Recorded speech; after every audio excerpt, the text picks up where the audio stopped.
Hello my friends, this is Henriette here from Prime Strings. Welcome to lesson 41 in this violin class for beginners. If you've been following this course, you've probably played lesson 40, where we played a song that was available only in the red book. Today we are playing Le Pastoureau, and that is a song that only appears in the green book or in any older version. And you can find it on page 19. Now if you are playing from a red book and you haven't got this song in your book, take a look at the description below this video and I shall write a link in there from where you can access the music. So if you haven't got it, that's no problem. Just scroll down below this video and click the link and print it off from there, so you can still play it with us, because this is rather a lovely song and we're learning a couple of new things in there. So let me play it for you first and then we'll go through it step by step like we usually do.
Isn't that a lovely song? I just love this one, and that is really why I wanted to include this song into this series.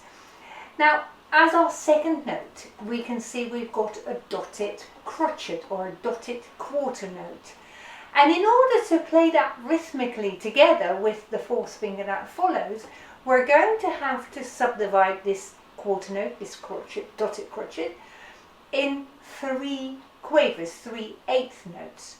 Now whilst this dotted crotchet, this dotted quarter note equals 3 quavers, 3/8 notes, together with the note that follows, it makes up a group of 4 quavers, 4/8 notes.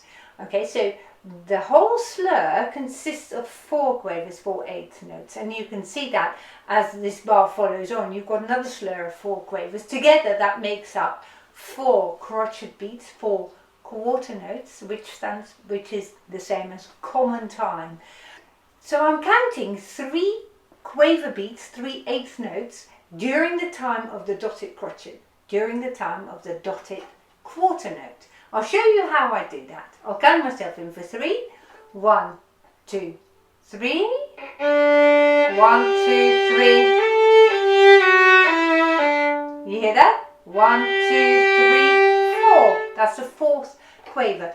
So I imagine how fast the quavers go during that dotted crotchet. Okay, will you join it with me, and we'll play just the first bar plus the upbeat. So I'll count us in for 3 and we're starting in the middle of the bow. Now you might just practice this. So we're going to get that G in tune, okay? In the middle of the bow, 1, 2, 3. 1, 2, 3. Shall we just do that again?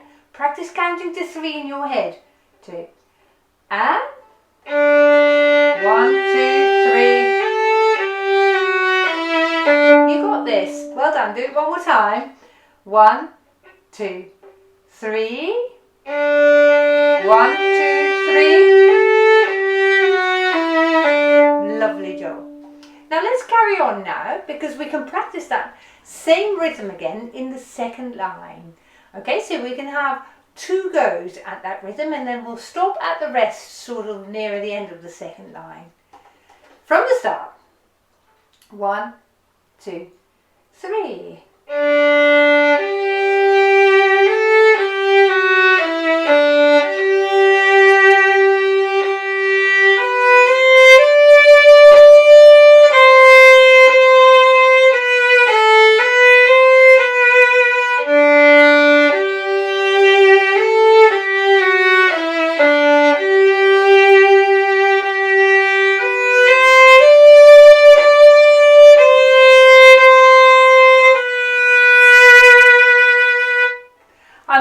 You made it up to there. Well done if you did. Now at the end of the first line you see the word RIT just above the notes of the last bar, which stands for ritenuto, and ritenuto means slow down. Then above the last 2 notes of the first line you see the word tempo, which means pick up the speed again to your original pace. A tempo means pick up the speed you had at the beginning of your piece.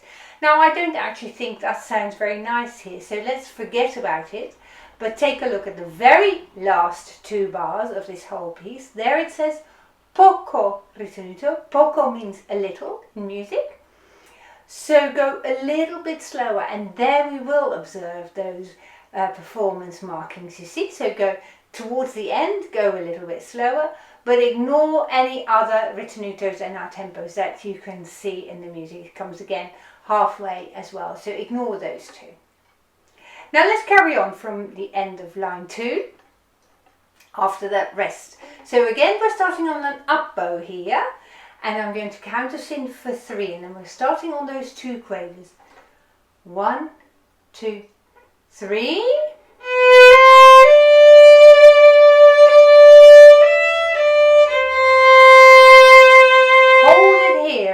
Because now I wanted to discuss this long note, because again we've got a dotted note, and this time we've got a dotted minim.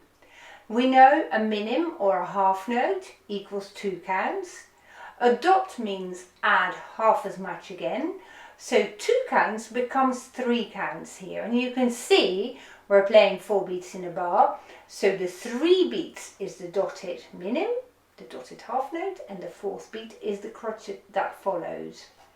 So I want you to count 1, 2, 3 on that note, and as you've noticed earlier on we counted to 3, but we went da, 1, 2, 3, da, da, dum, and that time we were counting the quavers, the 8th notes, and when we play this dotted minim right here at the start of line 3, we're counting 1, 2, 3, because we're counting the crotchets.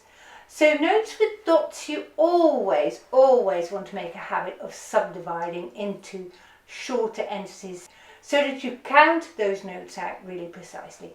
We're going to start now from the end of line 2 after the rest, and I'll count us in for 3. 1, 2, 3.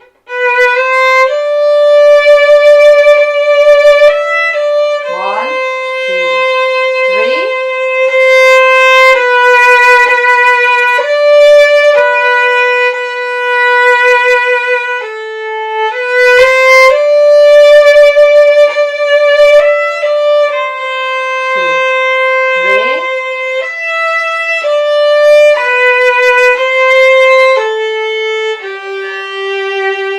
Keep going.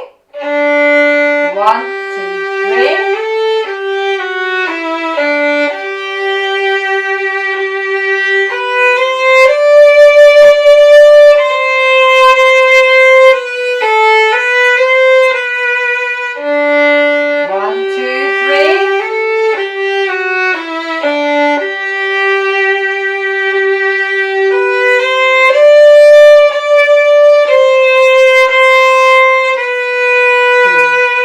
Rest.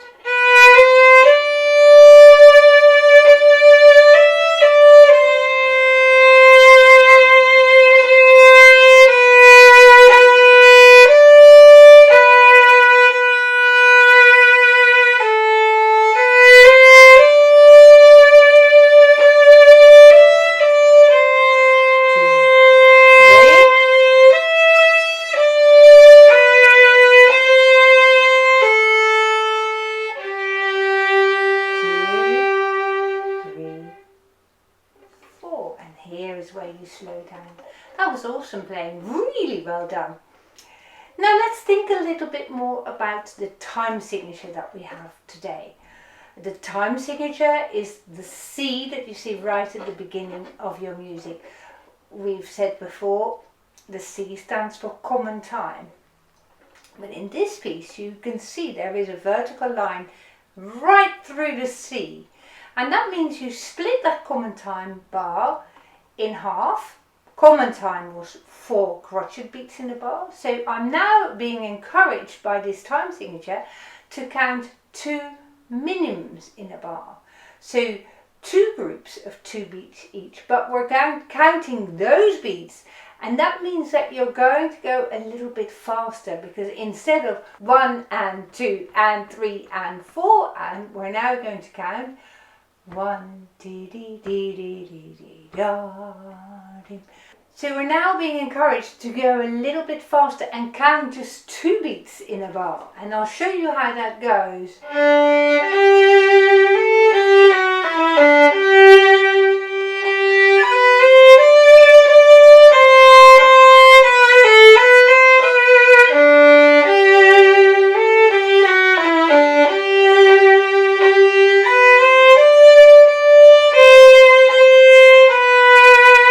So we're counting da, da, da, da, da, da, da, da, da, like that, you see? So we're counting just 2 beats in the bar, which makes the music a little bit faster compared when we play da, dee, dee, dee, dee, dee, da, da.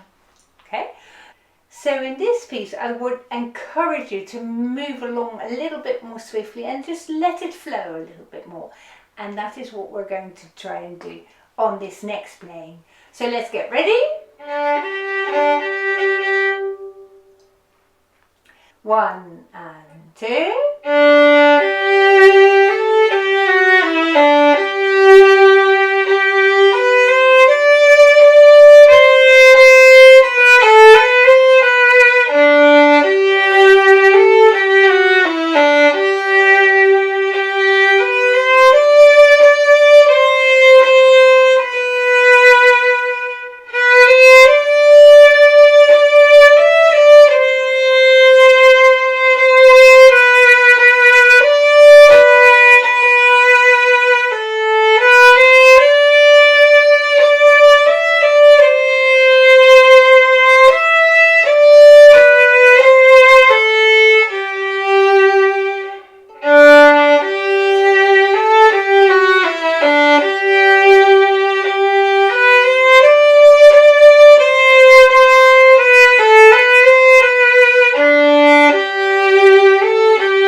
Well, I'm very impressed if you kept that going, and you're learning all the time, aren't you? So really well done.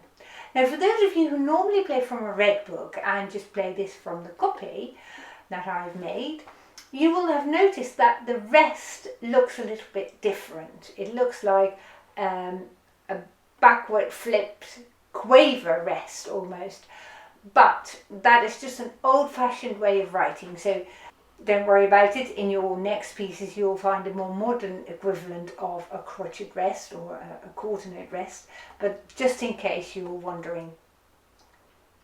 That was awesome playing today. Thank you very much for watching this video all the way through to the end, and I very much look forward to seeing you again soon. Goodbye.